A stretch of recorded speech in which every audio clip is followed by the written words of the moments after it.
They tried to scare his family out of their home, but they never expected the father was trained to dismantle terror networks. Garrett Lomax knew something was wrong the moment he saw 3 men step out of a silver Ford Explorer and walk toward his driveway. They weren't police, but they carried themselves like they wanted everyone to think they were. Matching dark polos, tactical belts weighed down with gear, laminated badges clipped to their chests. From a distance, it looked official enough to fool anyone who didn't know better. But Garrett wasn't anyone. He'd spent nearly 20 years spotting men who pretended to be in control when really they were just hiding behind props. "Mr. Lomax," the tallest of them called out, his voice carrying across the quiet street. "We need to talk about that vehicle." Garrett had been cleaning out the back of his truck, an old F-150 that still smelled faintly of motor oil and sawdust.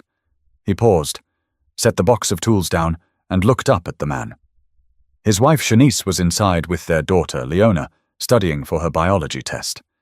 His son Marcus— no, scratch that, let's keep consistent with your request. His son Bryson was shooting hoops with a neighbor kid 2 houses down. Garrett wiped his hands on a rag and asked evenly, "What about it?" "It violates community standards," the man said. He was white, mid-40s, lean with close-cropped hair. The badge clipped to his chest had the words Neighborhood Compliance Authority in bold letters, but Garrett noticed the seal was generic. No county emblem, no city stamp, just an image of a tree and some stars. "Since when does the HOA have authority to dictate what I drive?" Garrett asked. His voice stayed level, but inside a switch had flipped. He'd heard tone like this before, condescending, designed to establish control. The man smirked. "We've had complaints. Trucks like that don't belong parked out here, not in a community like this."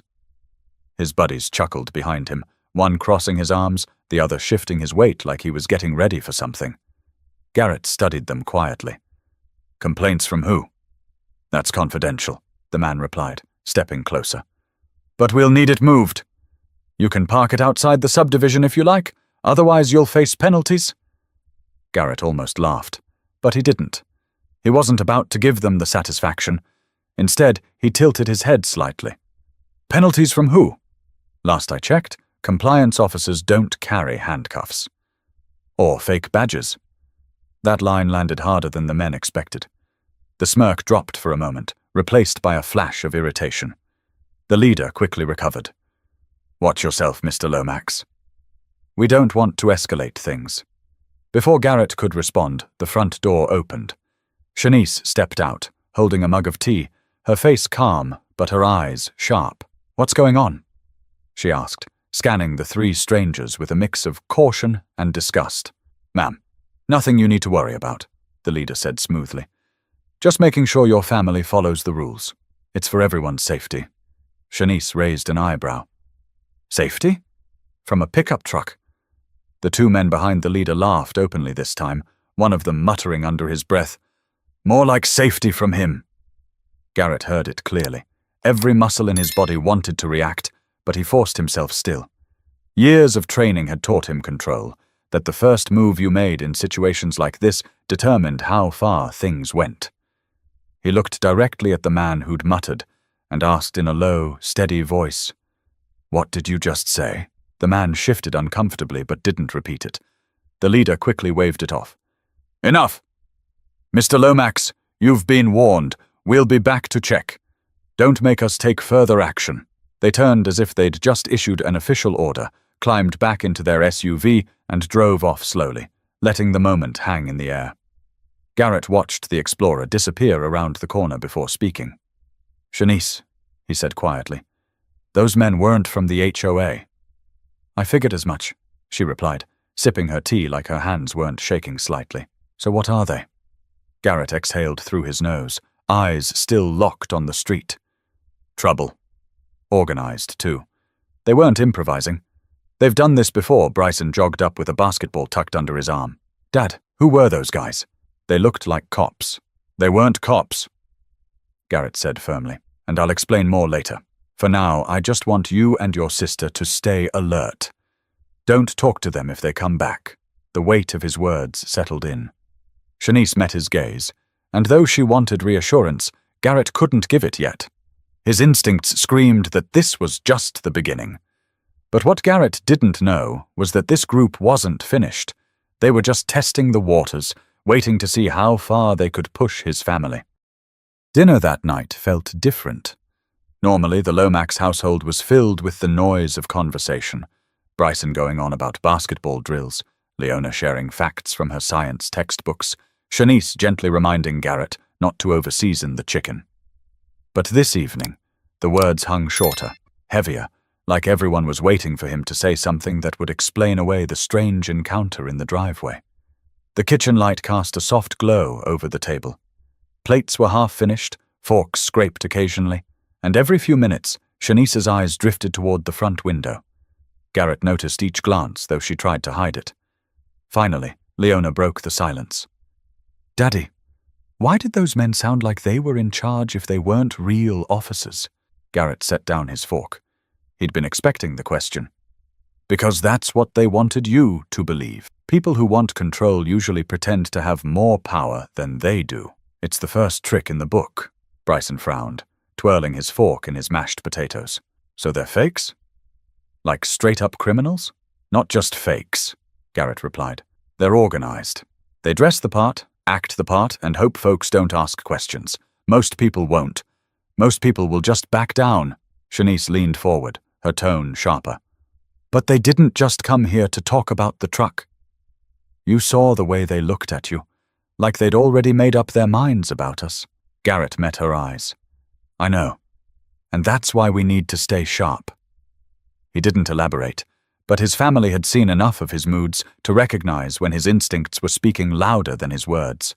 For years, Garrett had been the steady anchor, the calm presence, no matter what life threw at them.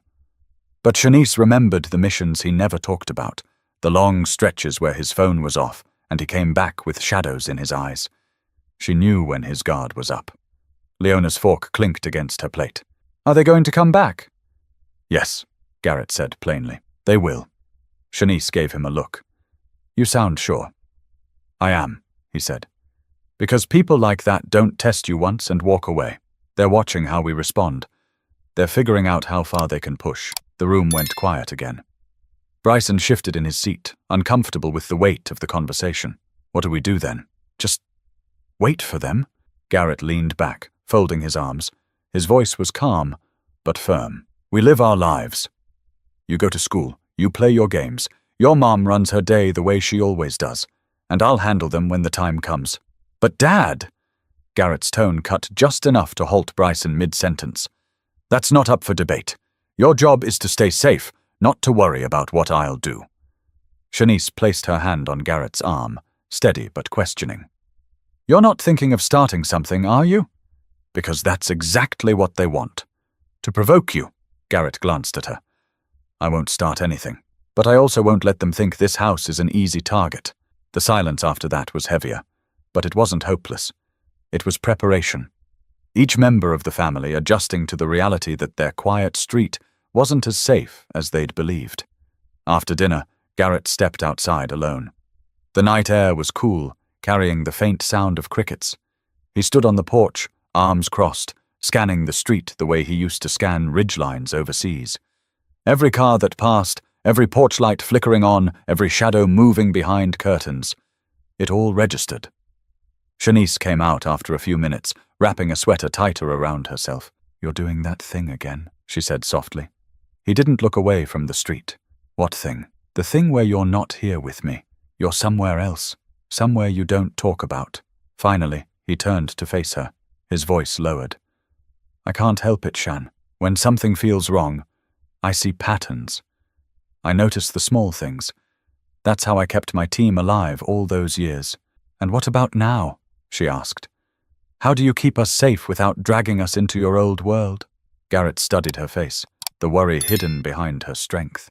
"By staying 2 steps ahead. By knowing what's coming before they do." She let out a long breath, looking down at the porch boards. "I don't want the kids growing up scared every time a car slows in front of the house." "They won't," Garrett said. "Because I'll end this before it gets that far." For a moment, neither spoke. The street was still, save for the occasional bark of a dog a few houses away. Garrett placed a hand on her shoulder. Trust me. I've seen people like this before. They don't expect resistance. And they sure don't expect someone like me.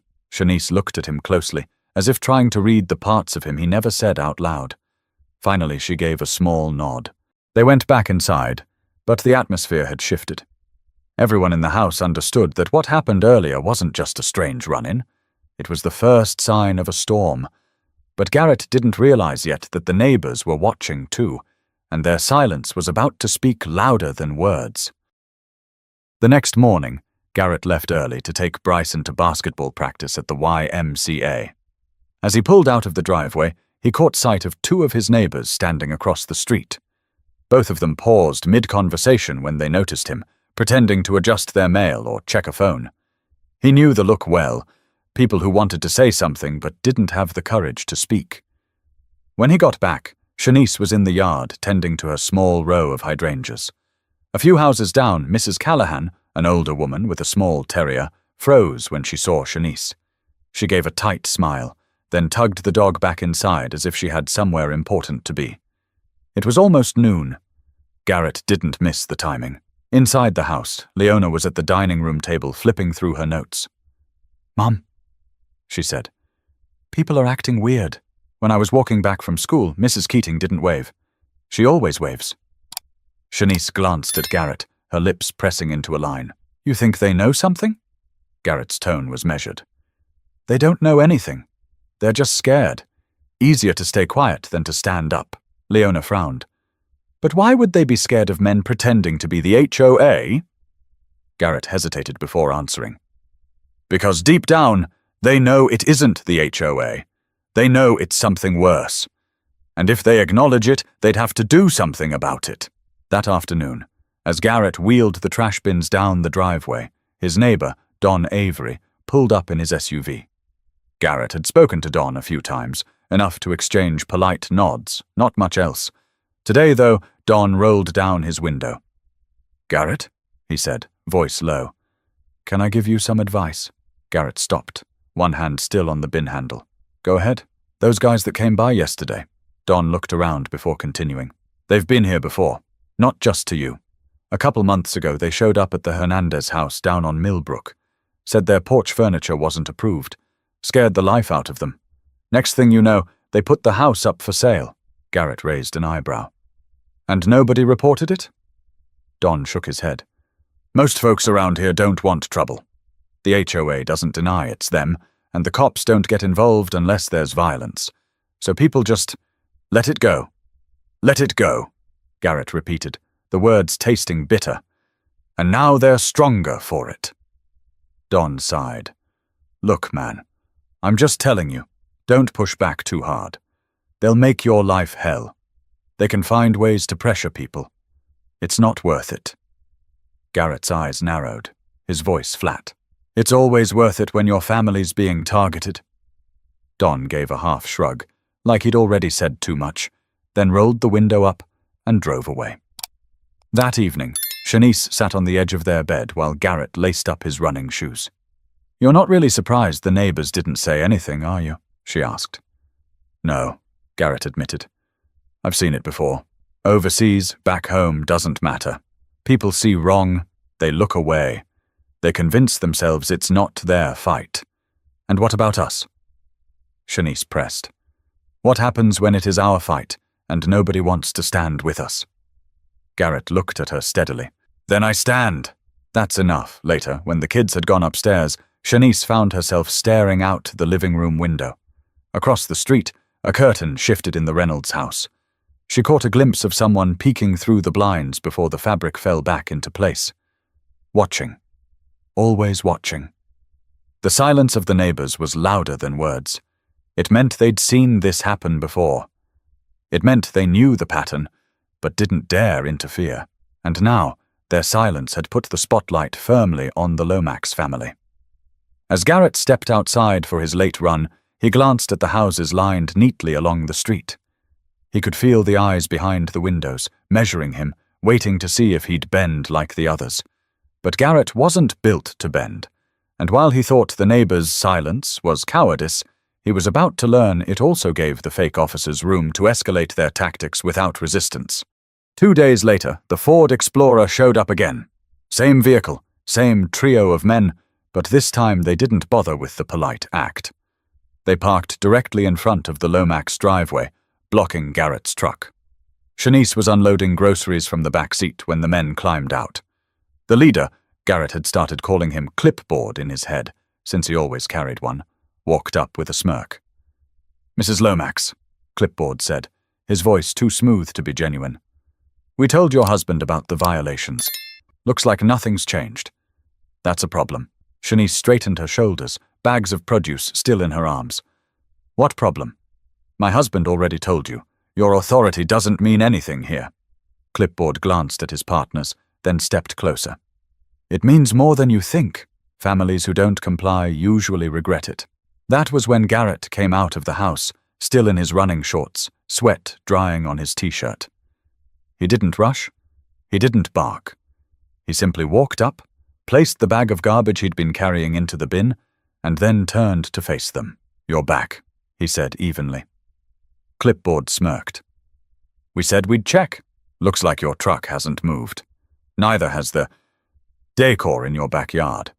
You're stacking up fines, Mr. Lomax." Garrett's eyes flicked to the clipboard. He noticed the paper on it wasn't official. It was a generic form with blanks filled in by pen. The seal in the corner was a cheap printout.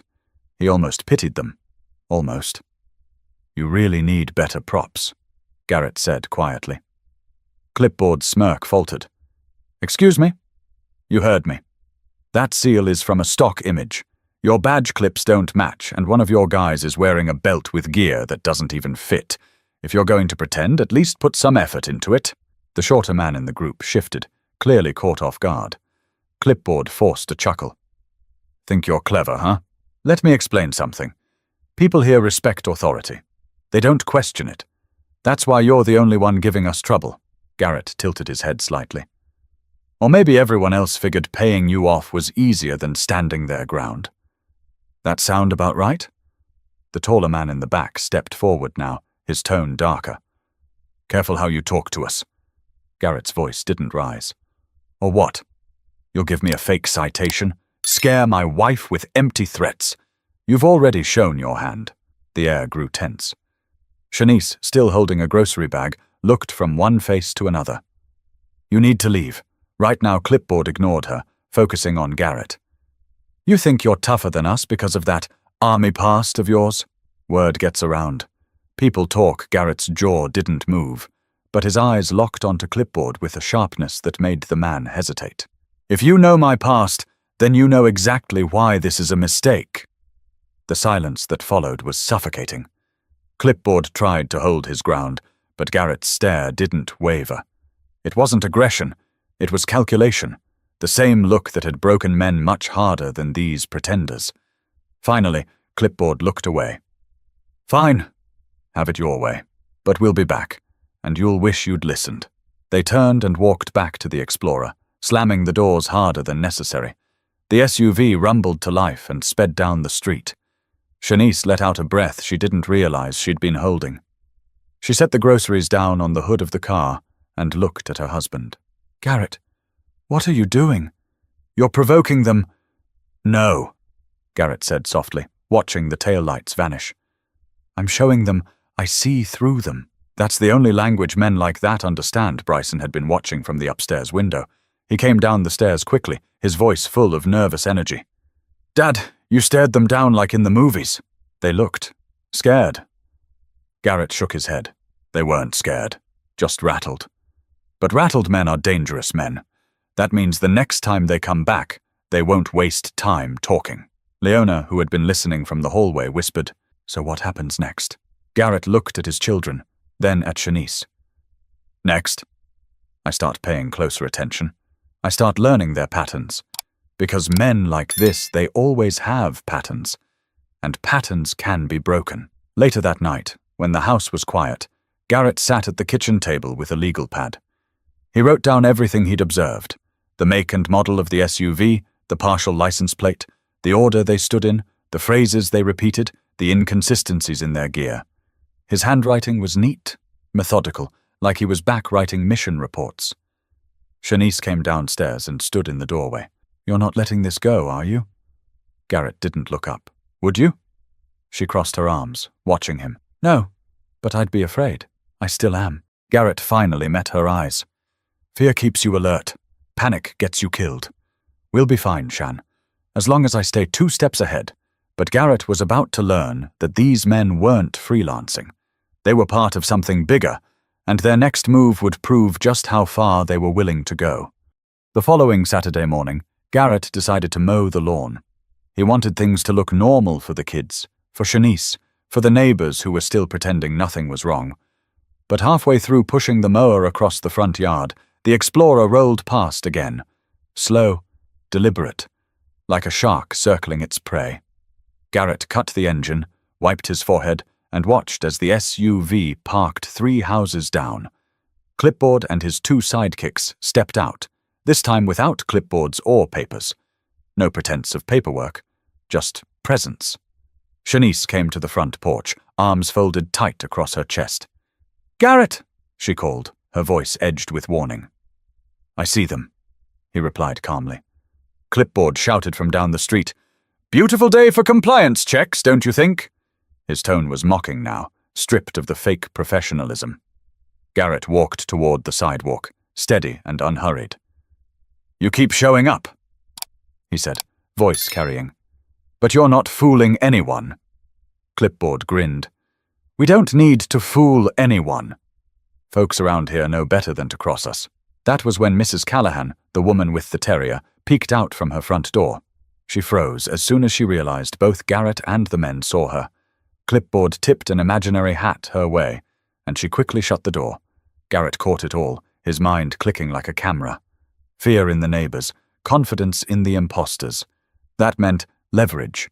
These men thrived on silence. "You ever notice," Garrett said slowly, "that real authority doesn't need to prove itself? It doesn't need to circle houses, block driveways, or bark at women carrying groceries. Real authority speaks once, and it's respected. What you've got is theater. Cheap theater." The shorter man bristled, stepping closer. "You think you're smarter than us, don't you?" Garrett tilted his head slightly. "No, I think you're sloppy. Your badges don't match. Your vehicle has a dent on the passenger side that wasn't there last week, which means you're not invincible. You make mistakes." Clipboard's grin faltered again. He glanced at his partners, annoyed at their lack of composure. Then he looked back at Garrett, trying to regain control. "We don't make mistakes. We make examples." Shanice stepped off the porch, her voice sharp now. "Leave. Before I call the real police," Clipboard chuckled. "And tell them what? That some neighbors care about how the street looks?" "Good luck with that." Garrett took a slow step forward. His tone stayed even, but there was steel in it now. "Try me, because I've already got enough to bury this charade. The only question is how much longer you want to play this game before it falls apart." For the first time, the tall man in the back spoke. His voice was deep, gravelly. "You don't know who you're messing with." Garrett's eyes locked on his. "Neither do you." The tension was electric, a standoff on a suburban street with curtains twitching in the background. The neighbors were watching, but no one dared step outside. Clipboard finally signaled to his men, and they backed toward the Explorer. "We'll be back," Clipboard said, his tone promising escalation. "I'm counting on it," Garrett replied. The SUV pulled away, leaving behind silence that felt heavier than their presence. Shanice turned to him, voice low but firm. "Garrett, you're pushing them. What if they bring more people next time?" Garrett looked at her. "Then I'll be ready for more people." That night, he pulled out his old military notebooks, the ones he hadn't touched in years. He flipped through pages of field notes, tactical diagrams, even communication codes. Bryson wandered into the kitchen, eyes widening at the sight of the old, weathered pages. "Dad, are you planning something?" Garrett closed the notebook slowly. "I'm preparing. There's a difference." "But Mom says..." "Your mom's right to be worried," Garrett interrupted gently. "But here's the truth. When you let bullies run unchecked, they don't stop. They get bolder. And if you want peace, sometimes you have to stand firm. Leona had followed her brother in.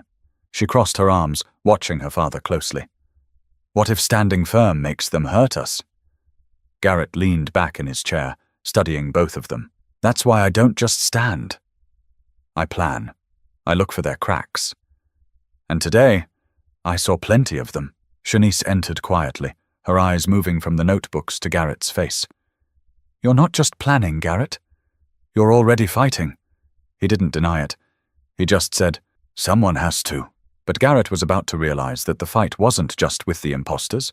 It was also with his own past, the parts of himself he thought he'd left behind. That night, Garrett couldn't sleep. He lay in bed staring at the ceiling, the faint glow of the digital clock washing the room in green. Every creak of the house, every car passing outside, triggered the part of his brain that refused to shut off. Shanice slept beside him, but even in her rest, she stirred often, as if her body understood there was a storm brewing outside their walls. Around 3 a.m., Garrett gave up on sleep and went downstairs. He poured a glass of water, sat at the kitchen table, and let the silence press in. Memories he usually kept buried started to surface. He remembered Kandahar 12 years ago. His team had been pinned down in a compound, outnumbered, outgunned. He could still hear the static on the radio, the sound of Sergeant Ruiz gasping after shrapnel tore through his vest. Garrett had been the one to stay calm, to find the weak point in the enemy's formation. He led his men out that night with precision and cold focus. That same focus was stirring now, here in suburban Charlotte. Only this wasn't Afghanistan. It was his neighborhood, his family. And the enemy wasn't a militia, it was 3 men with badges they bought online. Still, the pattern was the same. Identify, observe, exploit, eliminate the threat. The sound of soft footsteps pulled him out of his thoughts. Bryson stood at the bottom of the stairs in pajama pants, rubbing his eyes. Dad! You're up again. Garrett forced a small smile. Couldn't sleep. What are you doing awake? Had a dream, Bryson said quietly. I dreamed those guys came back, but this time they had more trucks. Garrett motioned for him to sit. Dreams don't hurt you. They just remind you of what you're worried about. Bryson sat across from him. You weren't scared out there the other day. Not even a little. How do you do that? Garrett leaned forward. You think I wasn't scared? I was. I just don't let it control me. Fear's normal. It's what you do with it that matters. Bryson looked down at his hands. So what do we do? Just wait for them? No, Garrett said firmly. We prepare. We stay alert. And when the time comes, we act.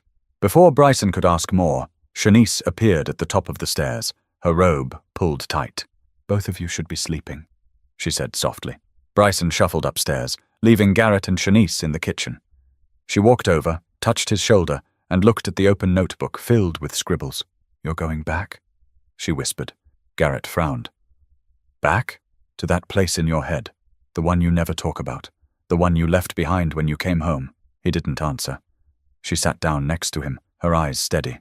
I know you, Garrett. You think you can just flip that switch again. But it changes you. It makes you someone else. Maybe that's what I need right now. He muttered. No, Shanice said firmly. What we need is you, not Commander Lomax, not the man who lived off adrenaline and silence. Just you, the husband, the father. Her words cut through, but Garrett couldn't deny the truth. The men outside weren't going away, and every instinct he had told him this would escalate. If he didn't use what he knew, they could lose more than a truck or backyard furniture. The next day, Garrett made his first move. He drove to a hardware store in Rock Hill and bought a set of small cameras, ones that could be mounted under eaves and tucked in corners of windows. When he returned, he installed them quietly, his movements precise. Shanice watched from the porch, arms crossed, not stopping him, but not approving either. More reminders that we're not safe, she said under her breath. Reminders that we're prepared, Garrett corrected. Later that evening, Garrett got a call from an old contact, Detective Miles Renner, a man he'd worked with years back on a joint training exercise. They hadn't spoken in ages, but when Garrett explained what was happening, Renner didn't hesitate. Send me everything you've got, Renner said. Plates, photos, patterns. I'll run them through our system, see what shakes loose. Hanging up, Garrett felt the faintest sense of control returning. It wasn't much, but it was movement. And movement mattered. Shanice caught the look in his eyes. "You've already started a war, haven't you?" Garrett exhaled slowly. "I didn't start it. But I'll finish it." He stepped outside into the evening air, scanning the street as if it were a battlefield. Curtains still twitched. Neighbors still stayed silent. And somewhere beyond the trees, the men in the Explorer were already planning their next move. But the next time they came, they wouldn't just test Garrett. They'd target Shanice directly, and that would push everything into dangerous territory. It happened on a Wednesday afternoon, just as Shanice pulled into the driveway after running errands. The Explorer was already there, parked crooked across the curb like it owned the block. Clipboard and his men leaned casually against the hood, arms folded, waiting. Shanice gripped the steering wheel tight. Her heart raced, but she forced her face into calmness. She grabbed her purse, stepped out of the car, and closed the door behind her. "Afternoon, Mrs. Lomax," Clipboard said, his voice syrupy. "Your husband around?" "No," Shanice answered, keeping her tone flat. "But I don't need him here to tell you to get off our property." The shorter man smirked. "See, that's the problem. You think this is your property. But when you move into a community like this, there are standards. Standards that folks like you don't always respect." Shanice's fingers tightened around her purse strap. She wanted to lash out, but she remembered Garrett's words. "Control wins." "If you have an issue," she said sharply, "take it up with the actual HOA, because I've seen the bylaws, and nothing you're saying is in there." Clipboard chuckled and took a step closer, lowering his voice. "You really want to play technical, huh? You think paper and bylaws are going to stop us?" At that moment, Garrett's truck turned the corner and pulled into the street. Clipboard's smirk vanished as Garrett stepped out, calm as ever, his gaze sweeping over the scene like he was analyzing a chessboard. "What's going on here?" Garrett asked, voice even, but heavy enough to freeze the shorter man mid-smirk. Shanice's relief was instant but hidden. She kept her posture firm, refusing to look like she'd needed rescuing. Clipboard raised his chin. "Just reminding Mrs. Lomax about community guidelines." "Seems like she doesn't want to cooperate." Garrett closed the distance slowly, his eyes never leaving Clipboard's. "You corner my wife outside her own home? And you call that a reminder?" The taller man shifted uncomfortably, looking anywhere but Garrett's face. Clipboard tried to recover, his voice sharpening. "Don't twist it. We're doing our job. Families here have to understand we don't bend rules for anyone." Garrett stood within arm's reach now, his presence towering without raising a hand. "I'll tell you what I understand. You're trespassing. You've got no legal authority, no real credentials, and no business harassing my family. You've got 10 seconds to leave, or I'll make a call that will end this charade quicker than you think." Clipboard's jaw worked as he tried to hold his composure. His men waited for his cue, but the leader wasn't as confident as he wanted to look. He finally sneered, stepped back, and jerked his head toward the Explorer. "This isn't over." Garrett didn't move until they were inside the SUV. He watched them drive off, his body still as stone, then finally turned to Shanice. "Are you all right?" She nodded, though her voice trembled slightly. "I held my ground." "You did more than that," Garrett said softly. "You stood toe-to-toe with them, but this changes things." That evening, while the kids did homework upstairs, Garrett and Shanice sat at the kitchen table. He had his notepad open, more details scrawled in neat handwriting. "They showed their hand today," Garrett explained. "They didn't care if anyone saw them cornering you." "That means they feel untouchable." Shanice rubbed her temples. "And what happens when they decide talking isn't enough? When they decide to push harder?" Garrett leaned forward, his voice quiet but steady. "That's when they make their mistake. Because bullies only know one move. Escalation. And when they escalate, that's when I finish this." Shanice looked at him, her expression a mix of fear and resolve. "You keep saying you'll finish this, Garrett. What if it finishes us first?" He didn't answer right away. Instead, he reached across the table, placing his hand over hers. "It won't. Not while I'm breathing." The next morning, Garrett reviewed the camera footage. The men had arrived 15 minutes before Shanice, circling the block twice before parking. They'd scoped out the street, noted who was outside, and only approached once they saw the neighbors were indoors. Tactical, but sloppy. Garrett filed every detail away. Bryson wandered into the kitchen, eyes on the footage. "Dad, are you going to catch them?" Garrett closed the laptop. "I'm going to stop them." "Like when you were a soldier?" Bryson asked. Garrett looked at him, then at Leona, who had come in quietly with her backpack. He spoke carefully. "When I was a soldier, my job was to protect my team. That hasn't changed. The difference is now my team is you." The kids exchanged a glance. They didn't fully understand, but they felt the weight of his words. Outside, life in the neighborhood looked normal. Mowed lawns, porch lights, kids riding bikes. But Garrett knew better. The mask of normalcy was cracking, and he was right, because the men weren't finished. Their next move would be bigger, bolder, and it would force Garrett to take the fight into his own hands. 2 nights later, Garrett sat in the darkened living room, the glow of his laptop casting shadows across his face. The security cameras had caught the Explorer circling again at 1:14 a.m. They didn't stop, didn't step out, just drove by, slow enough to signal they were watching. That meant the harassment was shifting. It wasn't about tickets anymore. It was about pressure, psychological warfare. Garrett had seen it 100 times in conflict zones, wear the target down until they break without a fight. But Garrett had never been one to break.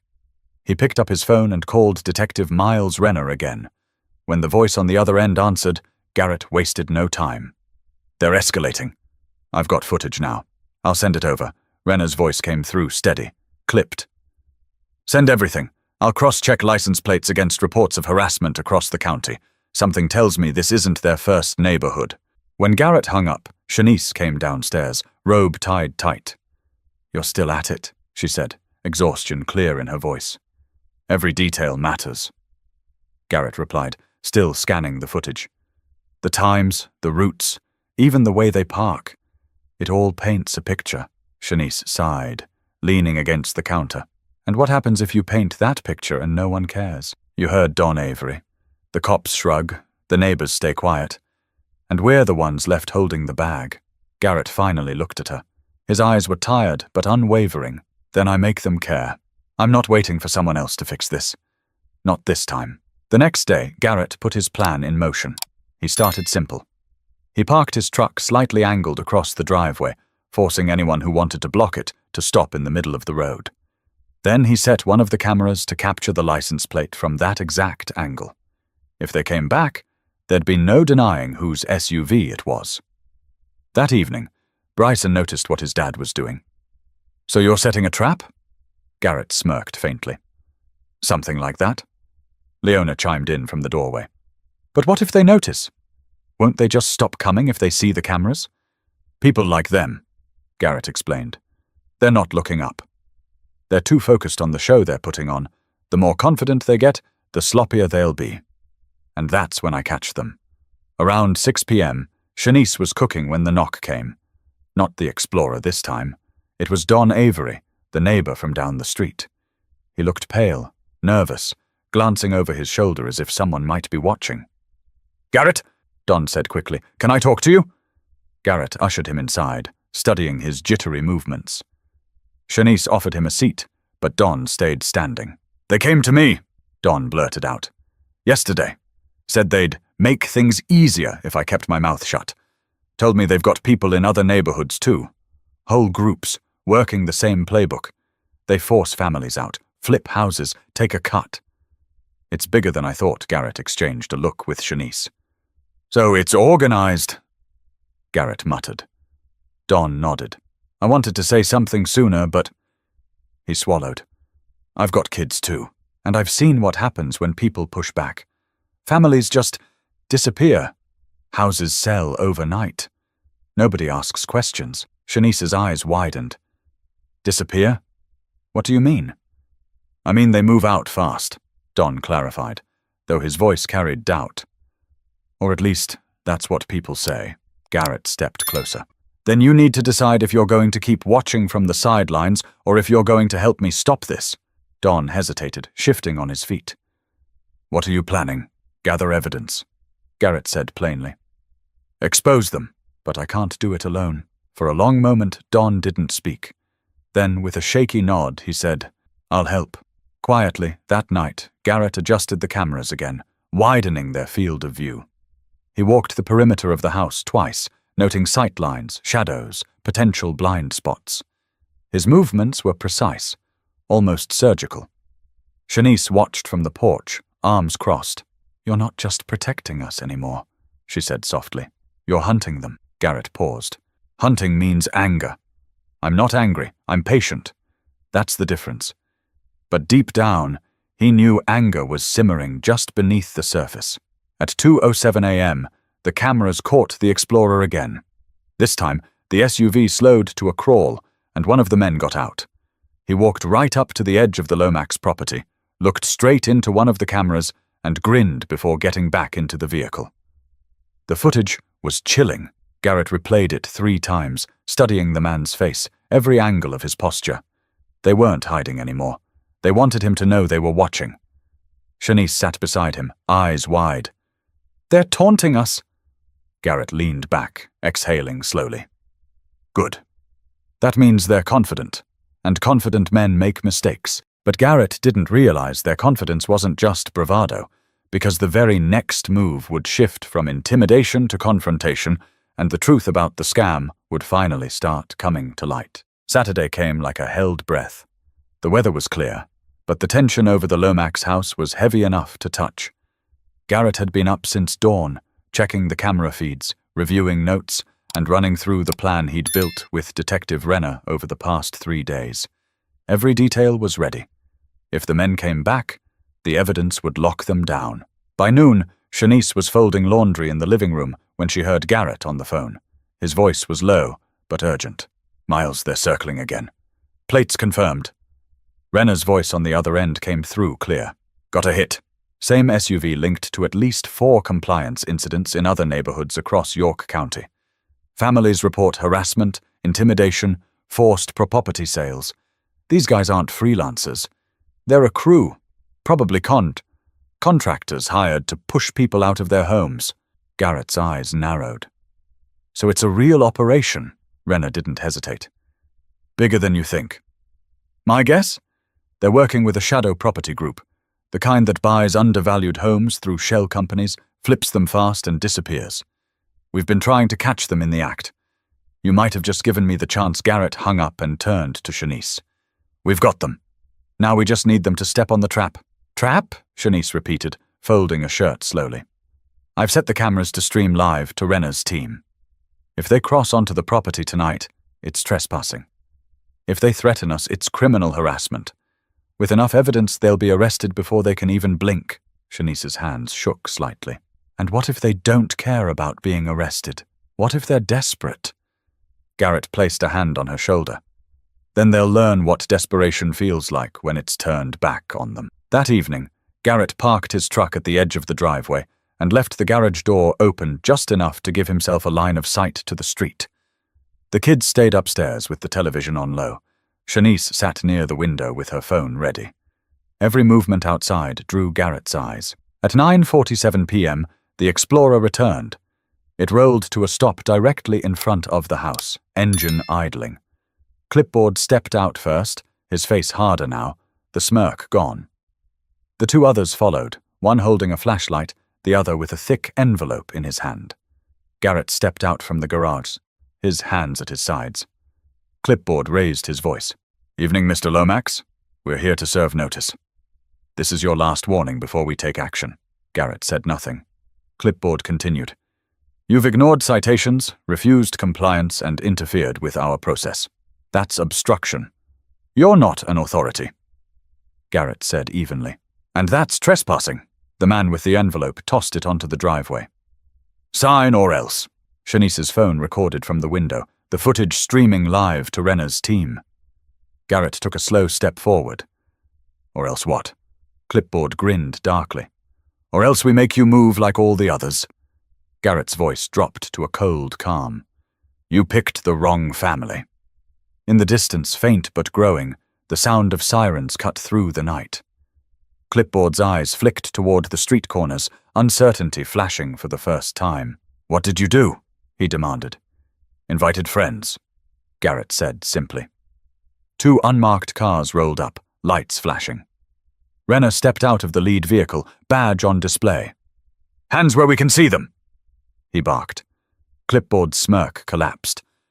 The man with the flashlight dropped it to the pavement. The taller man froze, eyes darting between Garrett and the approaching officers. Renner strode forward. You're under investigation for multiple counts of harassment, trespassing, and fraud.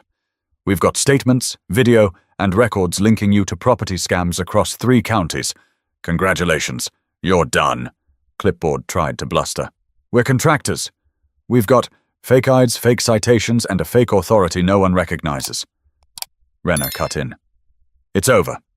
The officers moved in, cuffing the men one by one. Clipboard shot Garrett a look full of venom. You think this stops anything? You're just a mark. You don't know how deep this goes. Garrett didn't move, his voice still quiet. Deeper than you. But it starts with you. As the Explorer was searched, more evidence came to light. Blank citations, forged HOA letters, a list of targeted families with addresses and property values. Renner's team catalogued everything, bagging it as evidence. Shanice came outside, standing next to Garrett as the men were led to the cars. It's over? She asked softly. Garrett looked at her. This chapter is. Renner approached, clapping Garrett lightly on the shoulder. You just gave us the break we needed. With what we found tonight, we can roll up the whole operation. Garrett nodded once. Good. No one else should have to go through this. The street was quiet again, but not the same kind of quiet. Neighbors began opening their doors, stepping onto porches. For the first time, people were looking at Garrett not with avoidance, but with something like respect, and maybe guilt. But Garrett knew the arrests weren't the end. There was still a reckoning coming, not just for the men in handcuffs, but for the neighborhood that had stayed silent until now. The flashing lights faded from the street an hour later. The Explorer was gone, hauled off on a tow truck. Clipboard and his men sat cuffed in the back of police cars, shouting empty threats that nobody cared to hear. For the first time in weeks, Garrett's driveway stood clear. But inside the Lomax house, the air was still charged, the weight of what had just happened pressing on everyone's shoulders. Shanice closed the curtains slowly. It feels quiet, she whispered. Too quiet. Garrett was sitting at the table, the same table he'd been mapping patterns on for days. His notepad lay open, filled with details and sketches. He pushed it aside, his gaze softening as he looked at her. That's not the silence of intimidation anymore. That's relief, the kind you get after a fight's been won. Upstairs, Bryson and Leona came down cautiously, both of them wide-eyed. Are they gone? Leona asked. They're gone, Garrett said firmly, and they won't be back. Bryson let out a breath he didn't realize he was holding. You stared them down, Dad. You didn't even raise your voice. You just controlled it, Garrett nodded. That's what you do when someone wants to scare you. You don't feed their performance, you make them face the truth later that night. After the kids went to bed, Shanice sat with Garrett on the porch.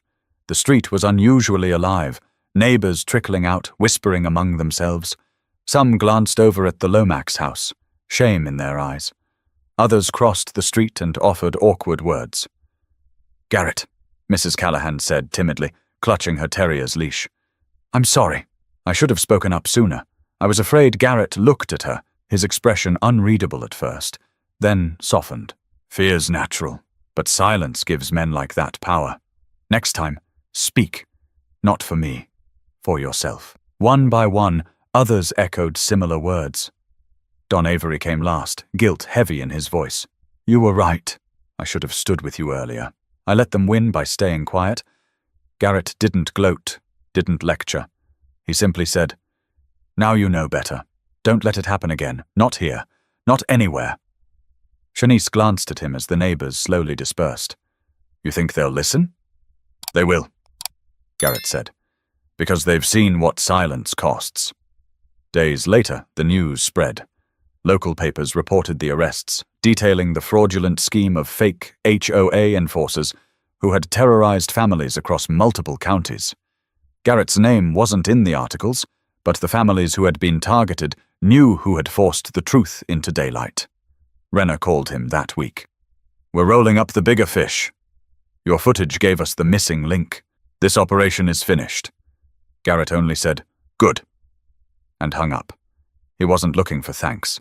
He'd done what needed to be done. One evening, as the sun dipped low and painted the street in gold, Garrett sat on the porch with Bryson and Leona. He leaned back, hands folded, letting the moment breathe. "Dad," Bryson said. "Were you scared? Like really scared?" Garrett thought about it, then answered honestly. "Yeah, fear's not weakness. It's a reminder to respect the situation. What matters is whether you let it control you." Leona tilted her head. "So, what's the lesson?" Garrett smiled faintly. "That when people try to intimidate you, when they puff their chest and pretend they've got power, they only win if you let them. Stand firm. Ask questions. Don't give in to silence. Because silence is how bullies grow." Shanice came out with 3 glasses of iced tea, setting them down on the table. "And maybe," she added, "the lesson is that sometimes the scariest battles aren't overseas. They're right here, in our neighborhoods, hidden behind fake authority." Garrett nodded. That too. The kids sipped their tea, listening carefully. The night felt lighter, safer, but Garrett knew it wasn't the end of the story. Evil didn't disappear. It just found new disguises. Still, for his family, for his street, for now, it was enough. As the porch light flicked on and the neighborhood settled into the calm of evening, Garrett glanced at his children once more. "Remember this," he said quietly. "You don't need to be loud to be strong. You don't need to fight with fists to win a battle. Sometimes the strongest thing you can do is stand still and not give ground."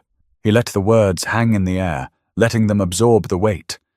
And for the first time in weeks, the Lomax family felt like their home truly belonged to them again.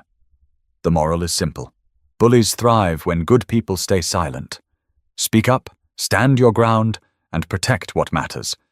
Because strength isn't in intimidation, it's in resilience. If you've been with me through this story, don't forget to subscribe for more, because stories like this remind us why vigilance, courage, and family matter most.